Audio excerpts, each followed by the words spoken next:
और बड़ी खबर पश्चिम चंपारण से आ रही है, जहां पर वाल्मीकि नगर गंडक बैराज के जलस्तर में उफान के बाद गंडक बैराज के सभी 36 फाटकों को खोल दिया गया है। गंडक नदी से जुड़े हुए सभी बांधों और तटबंधों की सुरक्षा को लेकर के हाई अलर्ट जारी किया गया है। वहीं निचले इलाकों में रहने वाले लोगों को सुरक्षित स्थान पर भेजा जा रहा है। ग्राउंड जीरो से ज्यादा जानकारी दे रहे हैं न्यूज 18 संवाददाता मुन्ना राज।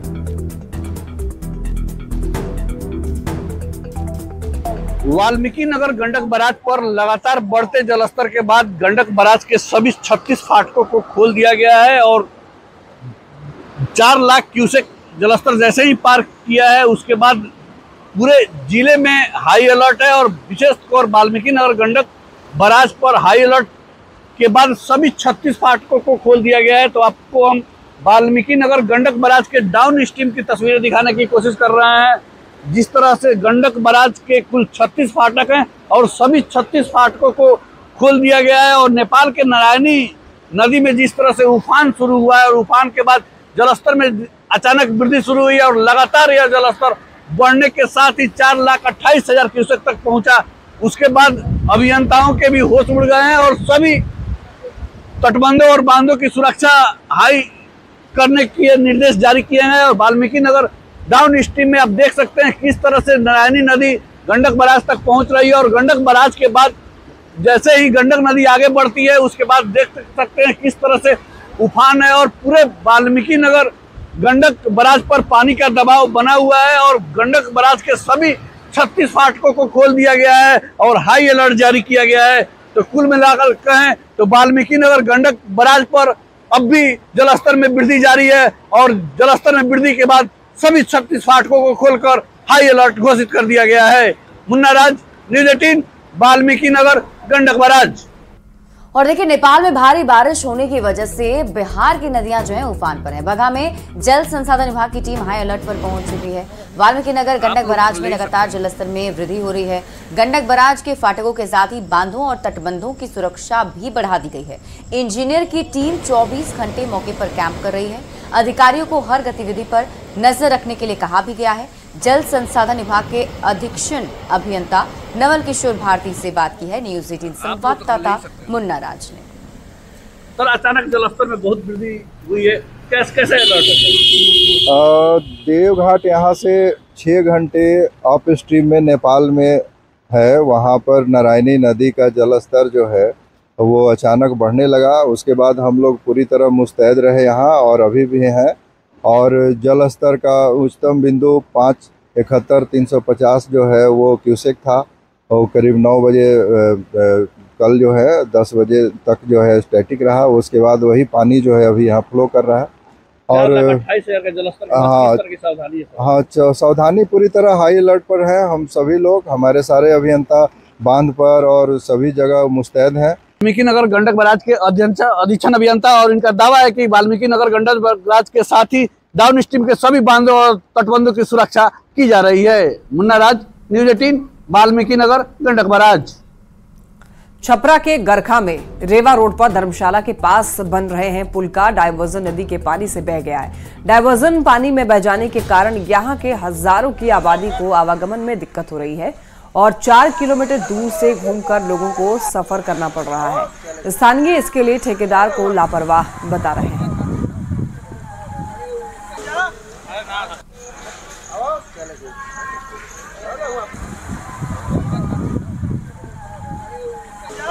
बहुत परेशानी है, ये तो टूट ही चुका है। हम लोग को 4 किलोमीटर होके आना जाना पड़ रहा है। गरखा मार्केट में भी जाम है, बहुत दिकदारी है। पूरा काम ही इधर है। ब्लॉक, हॉस्पिटल, थाना सब बहुत समस्या है। स्कूल फिर स्कूल आने जाने में बहुत दिक्कत है। कि पुल उस पार मार्केट है, बाजार है जिसमें सब्जी का, इस पार हॉस्पिटल है, ब्लॉक है, थाना है, स्कूल है, कॉलेज है। हम लोगों को पैदल भी आने जाने का रास्ता नहीं है, कट गया है। और ये कहा गया, जो पुल बना रहा था ठेकेदार, तो वो कहा कि नहीं हम नहीं बनाएंगे, और बनाया तो खाना पूर्ति किया और आज ये टूट गया है। शेखपुरा नगर परिषद क्षेत्र में बारिश के बाद हुए जलजमाव से लोग काफी परेशान हैं। सिर्फ आम जनता ही नहीं बल्कि अधिकारियों को भी जलजमाव के कारण परेशानी हो रही है। अनुमंडल और एसडीपीओ कार्यालय परिसर में पानी भर गया है। जिसके बाद नगर परिषद की व्यवस्था की पोल भी खुल गई। एसडीपीओ के मुताबिक नगर परिषद को पहले सूचना दी जा चुकी है, लेकिन कोई सकारात्मक पहल नहीं हुई और सड़क के ऊपर नाली रहने के कारण पानी का निकास बाधित है। लेकिन नगर परिषद के कार्यपालक पदाधिकारी ने एसडीपीओ की बात को निराधार बताया और शहर में जल जमाव की स्थिति से ही इनकार कर दिया है। नीचे मैंने क्या यहाँ नीचे वहाँ ऊपर मैंने नाला पानी इसका निकलता नहीं। अगले साल भी नगर परिषद को बोला गया था तो कुछ बनाए थे, लेकिन फिर भी इस बार भी इसी तरह है। आना जाना मुश्किल है, जब आ जाते हैं तो निकलना मुश्किल है, बाहर चले जाते हैं तो आना मुश्किल है। लार्जली जो है सतपुरा में पानी नहीं जमता है। कहीं कहीं पे कुछ एरिया, कुछ पॉकेट्स हैं जहाँ पे जमते हैं, क्योंकि वो पुराने गली हैं बनाए हुए, नाली पुराने हैं, शहर जो घर है बहुत ऊंचा हो गया है। इस कारण से थोड़ा सा बहाव का प्रॉब्लम है। हम लोग के पास पंप वगैरह है, अगर ऐसा कुछ समस्या आता है हम लोग के प्रकाश में तो हम लोग इंस्टेंटली जो है उसको वहाँ से पानी की निकासी की व्यवस्था करवा देंगे। उत्तराखंड में बारिश आफत का सबब बन गई है। भारी बारिश से नदी नाले उफान पर आ गए हैं, जिसके बाद अब 8 जुलाई तक चारधाम यात्रा रोकी गई है। गढ़वाल मंडल में भारी बारिश की चेतावनी के बाद फैसला लिया गया है और यात्रियों को अपनी जगह पर रहने की अपील की गई। गढ़वाल कमिश्नर ने अपील जारी की है। गढ़वाल के 3 जिलों चमोली, रुद्रप्रयाग, पौड़ी के लिए रेड अलर्ट जारी किया गया है। इसके साथ ही कुमाऊं रीजन में भी रेड अलर्ट जारी किया गया है। मॉनसून के दस्तक के साथ ही बिहार में कई नदियों का जलस्तर बढ़ने लगा है। बगहा में नाव हादसा हुआ है तो दरभंगा में चचरी पुल पानी में बह गया। वहीं आरा में बारिश ने प्रशासन के तैयारी की पोल खोल दी।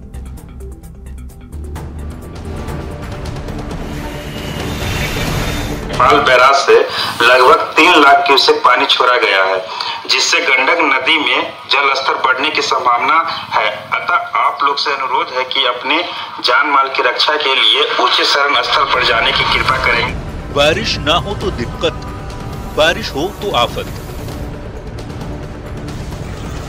हर साल बिहार की यही कहानी है। महज कुछ दिनों पहले तक सूरज की तपिश से तपते बिहार के लोगों को मानसून की पहली बारिश ने थोड़ी राहत तो दी, लेकिन आफत के साथ। अब गोपालगंज में गंडक का जलस्तर बढ़ने पर लोगों को ऊंचे जगह पर जाने को लेकर माइकिंग शुरू हो गई है। तो बगहा के पिपरासी में नाव हादसा हो गया। गंडक नदी में हुए इस हादसे में एक महिला डूब गई, जबकि 5 लोग सुरक्षित निकल आए। हादसा तब हुआ जब लोग नाव से धान की रोपनी करने जा रहे थे। कैसे घटना हुई है? अभी बचाए, वो नाव फट गई है। अच्छा, कौन कौन लोग सवार थे? ये 4-5 लोग, 4 महिला और 2 मर्दाना। दरभंगा की तस्वीर भी कुछ ऐसी ही है। अधवारा समूह के धौंस नदी के जलस्तर में बढ़ोतरी से टेकटार बजितपुर घाट के पास बना चचरी का पुल टूटकर बह गया, जिससे 15 से 20 गांव के लोगों को लंबी दूरी तय कर टेकटार बाजार आना जाना पड़ रहा है। जिले की कमला, कोसी सहित दूसरी नदियों के जलस्तर में भी लगातार बढ़ोतरी जारी है। अब जरा 2 तस्वीर और देख लीजिए। मोतिहारी में हुई बारिश से लोगों को गर्मी से राहत तो मिली, लेकिन NH 28 पर घुटनों तक पानी जम गया। जबकि आरा में बारिश ने नगर निगम के दावों की पोल खोलकर रख दी। खिलाड़ियों के लिए शहर के एकमात्र स्टेडियम में 2 फीट से ज्यादा पानी जम गया है। Bureau report, news 18। मुंगेर में 2 दिन की बारिश में तारापुर दियारा के महेशपुर हाई स्कूल के पुराने भवन का छत गिर गया। इसका मलबा अभी तक फैला हुआ है। अब ये मलबा स्कूल में पढ़ने वाले बच्चों के लिए खतरनाक साबित हो सकता है, क्योंकि स्कूल के बच्चे पुराने भवन के बरामदे पर ही खेलते हैं। जर्जर भवन के दूसरे कमरों की छत भी गिरने की आशंका जताई जा रही है। गनीमत रही कि जिस वक्त एक कमरे की छत गिरी उस वक्त छुट्टी होने की वजह से स्कूल में कोई भी छात्र मौजूद नहीं थे। जो पहले से जर्जर है उसका छत गिर गया। 4 तरीके उस जर्जर बिल्डिंग में 3 कमरा है जी। क्या उसमें पठन पाठन का काम होता था? नहीं, उसमें पठन पाठन का पहले से, मेरे आने से पहले से ही नहीं होता था। भवन कितने दिनों से जर्जर है? हम तो 2 अक्टूबर 2023 को आए हैं और पहले से भवन जर्जर। पहले जो है ना ये बहुत जर्जर था मकान। इसमें जो है रास्ता एक ही था, पंचायत भवन के अंदर से आता जाता था बच्चा, कभी भी हादसा हो सकता था। बारिश में जो है गिर गया रात में, ऐसे दिन में गिरता तो कभी भी हादसा हो सकता था। भारतीय क्रिकेट टीम के पूर्व कप्तान महेंद्र सिंह धोनी आज अपना 43वां जन्मदिन मना रहे हैं। धोनी ने अपने बर्थडे का जश्न मुंबई में केक काटकर मनाया और इस खास मौके पर बॉलीवुड सुपरस्टार सलमान खान भी मौजूद दिखे।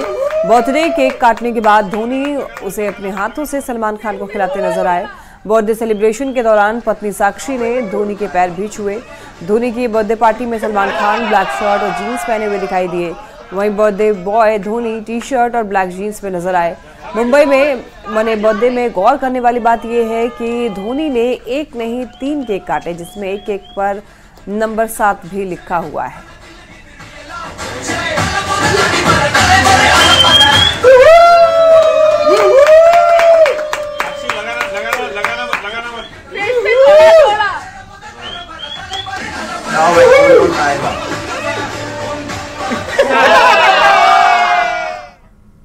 खबर दरभंगा से आपको बताते हैं। दरभंगा में अतिक्रमण के खिलाफ अभियान चलाया गया और सड़क किनारे बने अवैध दुकान को हटा दिया गया है, जिससे दुकानदारों में हड़कंप मच गया है। जैसे ही नगर निगम की गाड़ी दिखी, ज्यादातर लोग सड़क किनारे लगाए दुकान को हटा लिए। हालांकि कुछ दुकान को निगम कर्मी ने हटाया और जुर्माना भी वसूला है। सड़क पर अवैध दुकान लगाने के कारण शहर में लगातार जाम की समस्या बनी रहती है। चौराहा से शुरू हुआ अतिक्रमण हटाना। पूरे दरभंगा जिला में जो भी अतिक्रमणकारी अतिक्रमण किए हुए हैं, सबको अतिक्रमण हटाया जा रहा है नगर निगम के द्वारा। अभी वर्तमान में हाजमा चौक पे केक पॉइंट और chicken biryani Hyderabadi and Moradabadi chicken biryani. और देखिए, इस बीच देवघर से एक बड़ी खबर सामने आ रही है। सीता होटल के पास में एक पुराना मकान धंस गया है। 10 से 12 लोग फंस गए। आपको बता दें कि 10 से 12 लोगों के फंसे होने की आशंका जताई जा रही है। मौके पर एनडीआरएफ की टीम पहुंची हुई है रेस्क्यू करने के लिए। घटनास्थल पर जिला प्रशासन के अधिकारी भी मौजूद हैं। गोड्डा सांसद निशिकांत दुबे भी घटनास्थल पर मौजूद बताए जा रहे हैं। तो मौके पर एनडीआरएफ की टीम मौजूद है। ये बड़ी खबर आपको बताते चले। देवघर से ये बड़ी जानकारी। सीता होटल के पास में पुराना मकान धंस जाने की खबर सामने आ रही है। ज्यादा जानकारी देंगे मनीष दुबे हमारे साथ जुड़ रहे हैं। मनीष, देखिए, सीता होटल के पास एक पुराना मकान धंस गया, एक बार पूरी जानकारी दीजिए। अभी क्या स्थिति है, वहां पर कितने लोग फंसे हुए हैं, क्या अपडेट है? जी बिल्कुल, देखिए यहाँ पे देवघर के सीता होटल के समीप एक बहुत पुराना मकान, जर्जर मकान था, जो आज सुबह धंस गया है, जिसमें 10 से 12 लोगों के फंसे होने की आशंका जताई जा रही है। वहीं एनडीआरएफ की टीम भी लगातार मौजूद है और रेस्क्यू का कार्य जो है वो जारी है। साथ ही साथ आपको ये भी बता दूं कि गोड्डा लोकसभा से जो सांसद निशिकांत दुबे जी हैं, वो भी यहाँ पर पहुंचे हुए हैं। उन्होंने बताया कि बहुत पहले श्रावणी मेला में एक बड़ी घटना घटने के बाद से एक टुकड़ी एनडीआरएफ की टीम जो है यहाँ पर हमेशा के लिए तैनात की गई थी। वही वजह है कि आज सुबह ये ऑपरेशन जो है, रेस्क्यू ऑपरेशन, तुरंत से शुरू किया गया है और लगातार जो जिला प्रशासन के अधिकारी हैं वो भी मौजूद हैं और सब स्थानीय लोगों की भी मदद से जो मलबे हैं वो हटाए जा रहे हैं, ताकि जो लोग उसमें फंसे हुए हैं उन्हें सुरक्षित निकालने की। मनीष, 10 से 12 लोगों के फंसे होने की बात कही जा रही है, क्या सबको अभी निकाल लिया गया है? नहीं, अभी निकाला नहीं गया है। अभी ये रेस्क्यू ऑपरेशन जारी है और साथ ही साथ आपको बता दें, एनडीआरएफ की टीम के साथ साथ जो स्थानीय लोग भी हैं, वो सभी लोग ये मेहनत कर रहे हैं, ये कर रहे हैं कि जैसे ही सुरक्षित, जैसे भी हो सुरक्षित सभी लोगों को बाहर निकाला जाए। ठीक है मनीष, आप इस खबर पर नजर बनाए रखिए। बहुत बहुत शुक्रिया तमाम जानकारी के लिए।